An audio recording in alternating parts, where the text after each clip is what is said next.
Hello students, welcome to physics classes. आज electromagnetic induction के छठे लेक्चर में हम लोग भंवर धारा एडी करंट के बारे में पढ़ेंगे। भंवर धारा को सबसे पहले 1895 में फोको नामक साइंटिस्ट ने देखा। तो उन्होंने क्या देखा कि जब कोई धातु का टुकड़ा किसी परिवर्ती चुंबकीय क्षेत्र में स्थित होता है या चुंबकीय क्षेत्र में इस प्रकार से गति करता है कि उससे संबंधित बद्ध चुंबकीय फ्लक्स में परिवर्तन होता है, तो धातु के संपूर्ण आयतन में प्रेरित धारा उत्पन्न हो जाती है। और यह प्रेरित धारा जो कि धातु के टुकड़े की गति का या फ्लक्स परिवर्तन का विरोध करती है। इन धाराओं को यानी किसी वैद्युत परिपथ से बद्ध चुंबकीय फ्लक्स में परिवर्तन के कारण उत्पन्न चक्करदार प्रेरित वैद्युत धारा को भंवर धारा कहते हैं। यह भंवर धाराएं जो है ठीक वैसे ही होते हैं जैसे आप किसी नदी में बहते हुए पानी को अगर आप पुल पर से ऊपर से देख रहे हो तो आप कभी कभी देखते होंगे कि ऐसा दिखता है कि पानी घूमते हुए आ रहा है और एक ही जगह पर चक्कर लगा करके और फिर अंदर चला जा रहा है। तो यह जो है व्हीलिंग शेप का होता है, चक्करदार होता है, और इसीलिए यह उससे मिलता जुलता है। इसी कारण इन धाराओं को या यहाँ पर जो प्रेरित वैद्युत धारा उत्पन्न हो रही है, इन धारा को जो है भंवर धारा कहते हैं। और इसे फोको ने देखा था या इसका कॉन्सेप्ट फोको ने दिया था, इसीलिए उन्हें के नाम पर इसे फोको धारा भी कहते हैं। जैसा कि आप इस फिगर में देख रहे होंगे कि यह चुंबकीय क्षेत्र इस प्लेन में नीचे की तरफ है। यह क्रॉस साइन शो कर रहा है कि यह अंदर नीचे की तरफ है, और यह एक जो है कॉपर की सीट है। और जब ये कॉपर की सीट है, कॉपर की सीट को इससे हम बाहर निकालेंगे या इसमें गति कराएंगे तो इससे बद्ध चुंबकीय फ्लक्स में परिवर्तन होगा, और इस चुंबकीय फ्लक्स में परिवर्तन के कारण इसमें जो धारा होती है, ये देख रहे होंगे ये सर्कुलर शेप में बन रहा है। इन धाराओं को यहाँ पर एडी करंट कहा जाता है। जैसा कि इस फिगर में भी आप देख रहे होंगे कि एक एक मेटेलिक ब्लॉक है, और यहाँ पर यह परिवर्ती मैग्नेटिक फील्ड है। परिवर्ती जो चुंबकीय क्षेत्र अर्थात चुंबकीय क्षेत्र की जो तीव्रता है वह एक समान नहीं है। जैसे आप यहाँ पर देख रहे होंगे कि ये दोनों फील्ड रेखाएं पास पास हैं, ये उससे दूर, अर्थात यह वेरिएबल मैग्नेटिक फील्ड है। तो जब इस वेरिएबल मैग्नेटिक फील्ड में इस टुकड़े को, धातु के इस टुकड़े को हम मूव कराते हैं, गति कराते हैं, तो इससे बद्ध चुंबकीय फ्लक्स में परिवर्तन होता है। और इस परिवर्तन के कारण इस ब्लॉक में आप ये देख रहे होंगे सर्किल में शेप दिखाया गया है। इस तरह से यह उन चुंबकीय क्षेत्र में फ्लक्स परिवर्तन के कारण धारा उत्पन्न होती है, चक्करदार, और इसीलिए इसे हम एडी करंट कहते हैं। तो इस एडी करंट में आप इसको ऐसे भी कह सकते हैं कि जब किसी परिवर्ती चुंबकीय क्षेत्र में किसी धातु के टुकड़े को रखा जाता है तो या टुकड़ा इस प्रकार गति करता है कि उससे बद्ध चुंबकीय फ्लक्स में परिवर्तन हो, तो धातु के संपूर्ण आयतन में प्रेरित वैद्युत धाराएं उत्पन्न हो जाती हैं जो फ्लक्स परिवर्तन का विरोध करती हैं। अब इन धाराओं को यानी भंवर धाराओं को अगर कम करना हो तो कैसे करेंगे? तो भंवर धाराओं का मान चालक के प्रतिरोध पर निर्भर करता है। अर्थात यदि प्रतिरोध अधिक होगा तो भंवर धाराएं क्षीण हो जाती हैं। तो आप इसके जो है कुछ अनुप्रयोग जो कि इसके प्रायोगिक प्रदर्शन हैं, इससे रिलेटेड आप इसे जानें। तो इसमें एक है जंपिंग डिस्क। यह जंपिंग डिस्क क्या है, ये आप फिगर देख रहे होंगे। यह एक एल्युमिनियम कोर के ऊपर ये देख रहे होंगे कि तार के फेरे लपेटे गए हैं, मतलब कि एक सॉलिनाइड टाइप का बना हुआ है, और इसमें ये वैद्युत धारा यहाँ से प्रवाहित कराई जा रही है। यह कोर जो यहाँ पर देख रहे होंगे, कोर ऑफ इलेक्ट्रोमैग्नेट, इसका एक कोर है, और इसी के ऊपर एक मेटेलिक डिस्क रखी गई है। यह मेटेलिक डिस्क जो है रखी गई है। तो जब किसी विद्युत चुंबकीय कोर के ऊपर एल्युमिनियम की चकती या डिस्क रखी जाती है और जब परिपथ में धारा प्रवाहित की जाती है तो एल्युमिनियम की चकती एक निश्चित ऊंचाई तक ऊपर उठती है। तो ऊपर क्यों उठती है? अब आप ये देखें कि जब इसमें धारा प्रवाहित कराई जाती है तो इसमें उपस्थित जो कोर ऑफ इलेक्ट्रोमैग्नेट है, यह कोर में फ्लक्स परिवर्तन होता है और इस फ्लक्स परिवर्तन के कारण इसमें भंवर धाराएं उत्पन्न हो जाती हैं। जब यह भंवर धाराएं उत्पन्न हो जाती हैं तो ऊपर की रखी हुई जो मेटेलिक डिस्क है, लेंज के नियम से अगर यह नॉर्थ पोल बना तो इसका मेटेलिक डिस्क का निचला सिरा जो है वह भी, उसमें धारा का प्रवाह ऐसे होगा कि वह भी नॉर्थ पोल बने, अर्थात उसको रिपेल करेगा और यह फील्ड जो है यहाँ पर स्ट्रांग होती है तो यह इस पर एक रिपेलिंग फोर्स लगाता है, माने जो प्रतिकर्षण होगा।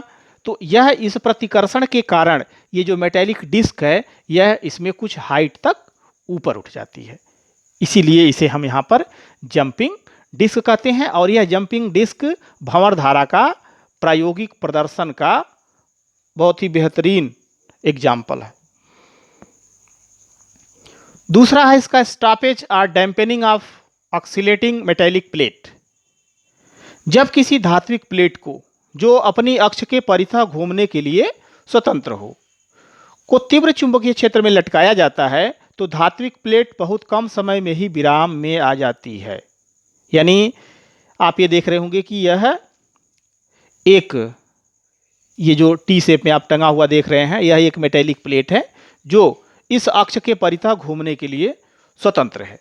लेकिन जब इसे N और S स्ट्रांग मैग्नेटिक फील्ड के बीच में लटकाते हैं तो लटकाने के कुछ क्षण के बाद ही यह विराम अवस्था में आ जाती है। क्यों? इसलिए आ जाती है कि यह जब इसके अंदर मूव करती है, रोटेट करती है, अपने अक्ष पर स्वतंत्र है। जब अपने अक्ष पर स्वतंत्र है तो यह प्लेट आगे पीछे इसमें मूव करेगी इस तरह से। जब प्लेट मूव करेगी तो इससे बद्ध चुंबकीय फ्लक्स में परिवर्तन होगा और इस चुंबकीय फ्लक्स में परिवर्तन के कारण इस मेटेलिक प्लेट के अंदर भंवर धारा, जो कि आप एरो शेप देख रहे होंगे, इस दिशा में यह उत्पन्न हो जाएगी और यह भंवर धाराएं उसका विरोध करेंगी, अर्थात वैसे ही उत्पन्न होंगी लेंज के द्वितीय नियम के अनुसार, और फिर यह रेस्ट में आ जाती है। अब यदि एक प्लेट को स्लॉटेड कर दिया जाए, जैसे कि यहाँ पर एक सिंगल प्लेट थी, इस प्लेट को अगर स्लॉटेड कर दिया जाए, पार्ट में डिवाइड कर दिया जाए, तो पहले की अपेक्षा यह और अधिक स्वतंत्र होकर घूमेगी क्योंकि प्लेट का क्षेत्रफल घट जाएगा जिससे भंवर धारा भी घट जाएगी। तो अब आप देखिए कि उसी प्लेट को यहाँ पर ई शेप में दे दिया गया, तो अब जो भंवर धाराएं हैं यह भंवर धारा तो उत्पन्न होगी, चुंबकीय फ्लक्स में परिवर्तन के कारण भंवर धारा में उत्पन्न होगी और इन भंवर धारा की दिशा भी ठीक वैसे ही है जैसे इसमें थी, किंतु भंवर धाराओं में आप ये देख रहे होंगे कि इनका जो मार्ग है, पथ है, यह बढ़ गया। इस पथ के बढ़ने से इसका प्रतिरोध बढ़ जाएगा और जब प्रतिरोध बढ़ेगा तो भंवर धारा क्या होगी? घट जाएगी और जिसके फलस्वरूप यह जो ऑक्सीलेटिंग मेटेलिक प्लेट है यह बहुत ही फ्रीली जो है मूव करेगी। Advantages applications of eddy current. Application इसके जो है बहुत से हैं, जैसे प्रेरण भट्ठी। तो प्रेरण भट्ठी क्या है? प्रेरण भट्ठी जो है क्या है? प्रेरण भट्ठी जो है इंडक्शन के सिद्धांत पर कार्य करती है। प्रेरण भट्ठी में जिस मेटेलिक प्लेट को पिघलाना होता है उसे रखा जाता है और उसमें एक जो है तेजी से परिवर्तित होने वाले चुंबकीय क्षेत्र में रख करके और उच्च आवृत्ति की प्रत्यावर्ती धारा प्रवाहित की जाती है, जिसके कारण धातु में प्रबल भंवर धाराएं उत्पन्न हो जाती हैं और जिनके फलस्वरूप बहुत ही अधिक ऊष्मा उत्पन्न होती है और अधिक ऊष्मा उत्पन्न होने के कारण वह रेड हॉट होकर, लाल तप्त होकर पिघल जाता है और यह प्रक्रिया खनिज पदार्थों से धातुओं के एक्सट्रैक्शन में, निकालने में काम किया जाता है। सेकेंड है स्पीडोमीटर। स्पीडोमीटर आप सभी लोग जानते ही हैं, देखे ही हैं। तो स्पीडोमीटर कैसे रीड करता है ये आप जानें। स्पीडोमीटर में जो पहिया होती है, मतलब कि गाड़ी की, व्हीकल की जो पहिया होती है, उसके एक्सेल पर एक छोटा सा मैग्नेट होता है और वह मैग्नेट चारों तरफ से एक एल्युमिनियम ड्रम से ढका होता है। और जब एक्सेल जो है घूमता है तो उसकी जब स्पीड बढ़ती है तो उसके अंदर, एल्युमिनियम ड्रम के अंदर जो मैग्नेट है, इससे संबंधित जो मैग्नेटिक फ्लक्स है एल्युमिनियम ड्रम का, वह चेंज होता है और जिसके फलस्वरूप एडी करंट प्रोड्यूस होती है। इससे कनेक्ट होता है एक पॉइंटर, जो कि ड्रम में जितनी अधिक धारा, भंवर धारा उत्पन्न होती है, उसी के अकॉर्डिंग वह जो डिफ्लेक्शन पॉइंटर होता है, जो पॉइंटर होता है, वह पॉइंटर जो है डिफ्लेक्ट करता है।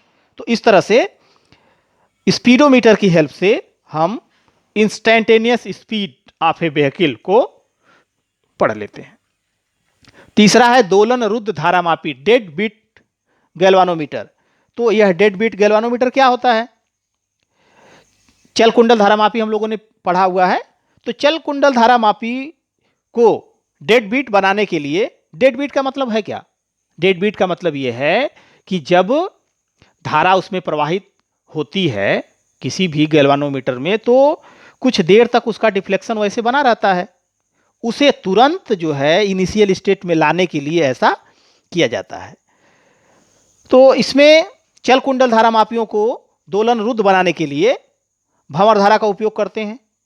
इसके लिए धारामापी की जो कुंडली होती है, तांबे के विद्युत रेती तार को एल्युमिनियम के फ्रेम पर लपेट कर बनाई जाती है और जब कुंडली विक्षेपित होती है तो उससे बद्ध चुंबकीय फ्लक्स में परिवर्तन होता है और जिसके कारण फ्रेम में भंवर धाराएं उत्पन्न हो जाती हैं जो कुंडली की गति का विरोध करती हैं। अतः कुंडली शीघ्र ही शून्य स्थिति में लौट आती है।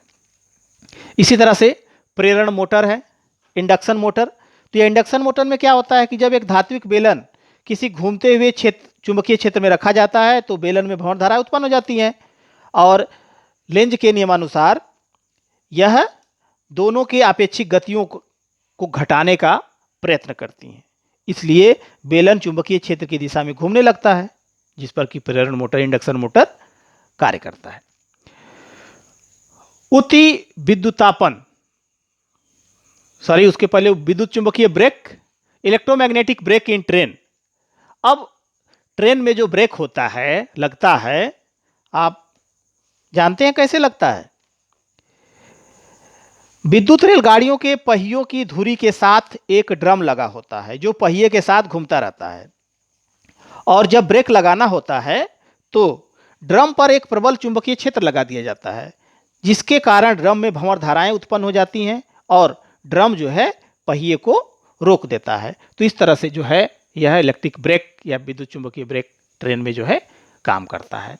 उच्च विद्युतापन डायाथर्मी, यह ट्रीटमेंट में प्रयोग किया जाता है। शरीर के अंदर जो विभिन्न कोशिकाओं को जो है अधिक ऊर्जा पहुंचाने के लिए इसका उपयोग जो है किया जाता है। अनुरूप विद्युत मीटर, एनालॉग एनर्जी मीटर, यह एनालॉग एनर्जी मीटर में भी यह इसी सिद्धांत पर होता है कि जितनी अधिक ऊर्जा उससे अर्थात विद्युत ली जाती है उतना ही तेजी से वह मूव करता है। क्यों मूव करता है? इसलिए कि उसकी जो चकती होती है उस चकती में भंवर धाराएं अधिक उत्पन्न हो जाती हैं और जिनके फलस्वरूप उसकी स्पीड बढ़ जाती है। इसी तरह से इंडक्शन कुकिंग, जो इंडक्शन कुकर होता है, इंडक्शन कुकिंग है, इसमें यह इसी सिद्धांत पर कार्य करता है। अर्थात इंडक्शन के कारण उसमें भंवर धाराएं उत्पन्न होती हैं और भंवर धाराओं के उत्पन्न होने के कारण H = I² RT के अकॉर्डिंग हीट प्रोड्यूस होती है और उसी हीट से जो है वह बर्तन गर्म होता है और उसके अंदर रखी वस्तुएं पक जाती हैं। इसी तरह से इसका उपयोग ज्वर प्रेरण चिकित्सा, जिसको कि इंडक्टोथर्मी कहते हैं, में किया जाता है। अब यह इंडक्टोथर्मी क्या है? तो इंडक्टोथर्मी जो है, यह एक ऐसा प्रोसेस है जिसमें एडी करंट का प्रयोग करके किसी टिश्यू को जो है हीट किया जाता है, या टिश्यू को, ऊतक को अधिक ऊर्जा दी जाती है। इस प्रोसेस में होता क्या है कि शरीर के जिस ह्यूमन बॉडी के जिस पार्ट के पास ऊष्मा को देनी है, उसी के पास जो है यह सेटअप, इसका एक सेटअप होता है, वो रख दिया जाता है। और जिसमें जो है, अच्छा, इंडक्टोथर्मी में होता क्या है कि ये जो हीट दी जाती है यह बॉडी को टच नहीं करता है, लेकिन जो डायाथर्मी होता है, डायोथर्मी में जो है वह बॉडी को टच करता है। यह इन दोनों में अंतर है। तो जब इसमें अल्टरनेटिंग करंट हाई फ्रीक्वेंसी की प्रवाहित कराई जाती है कॉइल में, तो होता क्या है कि अधिक भंवर धाराएं उत्पन्न होती हैं, जिनके फलस्वरूप जो फार्मूला है H=I²RT, उसके अकॉर्डिंग बहुत अधिक हीट उत्पन्न हो जाती है। और इसीलिए कहा जाता है कि जो इलेक्ट्रोड डायाथर्मी होती है, उसके ट्रीटमेंट की अपेक्षा इंडक्टोथर्मी ज़्यादा कारगर होता है। तो ये रहे आपके जो है applications, advantage of eddy current. भंवर धारा से होने वाली हानियां। भंवर धारा से होने वाली हानियां, धात्विक प्लेटों में भंवर धारा के उत्पन्न होने से ऊर्जा का ह्रास होता है। जैसे डायनेमो और मोटर की जो आर्मेचर कुंडलियां होती हैं, उनकी जो क्रोड, तो ट्रांसफार्मर के फ्रेम में, क्रोड में और ट्रांसफार्मर के फ्रेम में भंवर धारा उत्पन्न हो जाती है।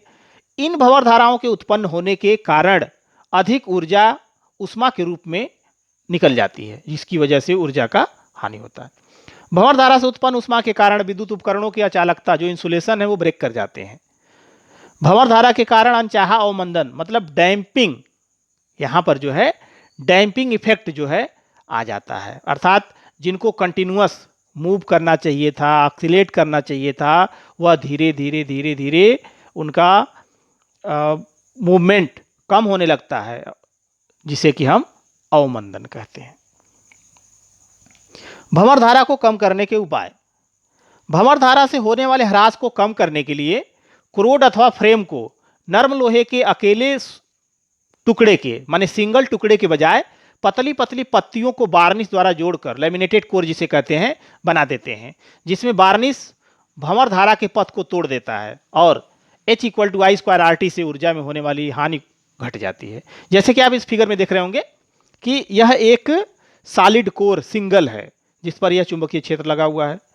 अब क्या किया गया है कि इसी को आप देख रहे होंगे कि ये पतली पतली प्लेट के रूप में उतने ही थिकनेस का रखा गया है। सभी प्लेटें एक दूसरे से वार्निश से अलग होंगी, और ये जो रिवेट देख रहे हैं, मतलब यहाँ एक दूसरे से इसको कनेक्ट कर दिया जाता है। यह लैमिनेटेड कोर हो गई। जब सिंगल सिंगल हो गई तो ये लैमिनेटेड कोर हो गई। अब अगर हम सिंगल लैमिनेशन को देखें तो वह कुछ हमें ऐसा दिखेगा। अब होगा क्या कि भंवर धारा यहाँ उत्पन्न तो होगी, भंवर धारा यह इस तरह से इसमें उत्पन्न तो होगी, लेकिन जैसे ही दूसरे पर पहुंचेगी, यह पहला और दूसरा दोनों एक दूसरे से सेपरेट हैं, तो जब सेपरेट हैं तो यह कनेक्ट नहीं हो पाएगा। अर्थात जो ऊष्मा उत्पन्न हुई है इसमें, वह इसमें ही रह जाएगी। अर्थात एज ए होल टोटल जो है ऊष्मा यहाँ पर बढ़ेगी नहीं। तो इसीलिए इस कोर को जो है, अर्थात भंवर धारा को कम करने के लिए जो क्रोड होती है, वह नरम लोहे की और पतली पतली पत्तियों के रूप में, अर्थात जिसे कि हम लैमिनेटेड कोर कहते हैं, के रूप में बना लेते हैं। अब इसी पर एक क्वेश्चन पूछा जाता है कि ट्रांसफार्मर की क्रोड नरम लोहे की और पटलित क्यों बनाई जाती है? तो इसका आंसर सिंपल सा है कि नरम लोहे का चुंबकन और विचुंबकन, मतलब जो सॉफ्ट आयरन होता है, इसका मैग्नेटाइजेशन और डीमैग्नेटाइजेशन बहुत ही इजीली होता है। अर्थात जैसे ही उसे किसी चुंबकीय क्षेत्र में रखते हैं, चुंबकित हो जाता है, जैसे हटाते हैं वह विचुंबकित हो जाता है। इसे हम कहते हैं चुंबकन और विचुंबकन। तो नरम लोहे का चुंबकन और विचुंबकन अति शीघ्र होता है, और पटलित बनाने से जो उसमें उत्पन्न होने वाली भंवर धाराएं हैं, यह भंवर धाराएं कम हो जाती हैं, जिससे होने वाली ऊर्जा का ह्रास, जो एनर्जी लॉस है, वह कम हो जाता है। यही कारण है कि ट्रांसफार्मर की क्रोड नर्म लोहे की और पटलित बनाई जाती है। Thanks for watching.